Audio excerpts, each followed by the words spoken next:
ছিল ছোট্ট একটি গ্রাম। সেই গ্রামের এক সাহসী ও কৌতূহলী ছেলে ছিল, তার নাম আরিফ। আরিফ সবসময় নতুন কিছু আবিষ্কার করতে ভালোবাসত।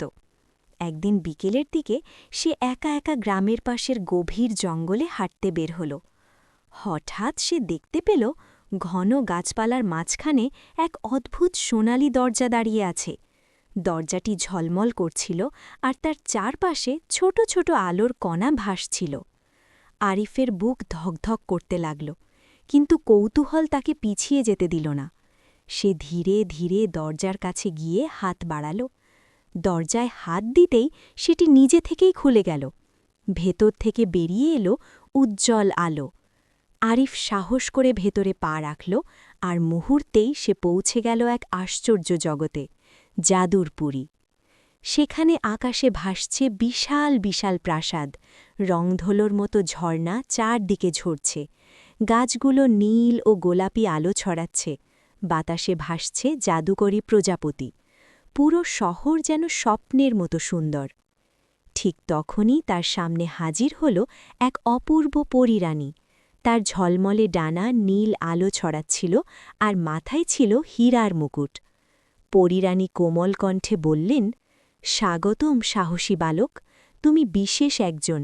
আমাদের জাদুর পরী এখন বিপদের মুখে। আরিফ অবাক হয়ে জিজ্ঞেস করল, কি হয়েছে? রানী বললেন, এক অন্ধকার ছায়া দানব আমাদের আলো কেড়ে নিতে এসেছে। ঠিক সেই মুহূর্তে আকাশ কালো হয়ে গেল। চারিদিকে ঠান্ডা বাতাস বইতে লাগল। কালো ধোঁয়ার ভেতর থেকে বেরিয়ে এলো এক বিশাল দানব। তার চোখ দুটো লাল আগুনের মতো জ্বলছিল। জাদুর পুরী কেঁপে উঠল।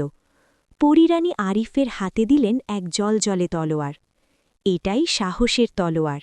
বিশ্বাস আর সাহস থাকলে তুমি জয়ী হবেই। আরিফ ভয় পেলেও পিছিয়ে গেল না। সে শক্ত করে তলোয়ার ধরল। দানব গর্জন করে তার দিকে ছুটে এলো। এক ভয়ঙ্কর লড়াই শুরু হল। তলোয়ার থেকে বের হচ্ছিল নীল আলো, আর দানব ছুটছিল অন্ধকার ছায়া। আলো আর অন্ধকারের সংঘর্ষে পুরো আকাশ কাঁপছিল। অবশেষে আরিফ তার সমস্ত সাহস জড়ো করে এক শক্তিশালী আঘাত করল। তলোয়ার থেকে বের হল উজ্জ্বল আলোর ঝলক। দানব চিৎকার করে ধোঁয়ার মধ্যে মিলিয়ে গেল। আকাশ আবার পরিষ্কার হল। সূর্যের আলো ছড়িয়ে পড়ল পুরো জাদুর পুরীতে। সবাই আনন্দে চিৎকার করে উঠল। পরীরানী হাসি মুখে বললেন, আজ থেকে তুমি জাদুর পুরীর রক্ষক। আরিফের হৃদয় ভরে গেল গর্বে আর আনন্দে।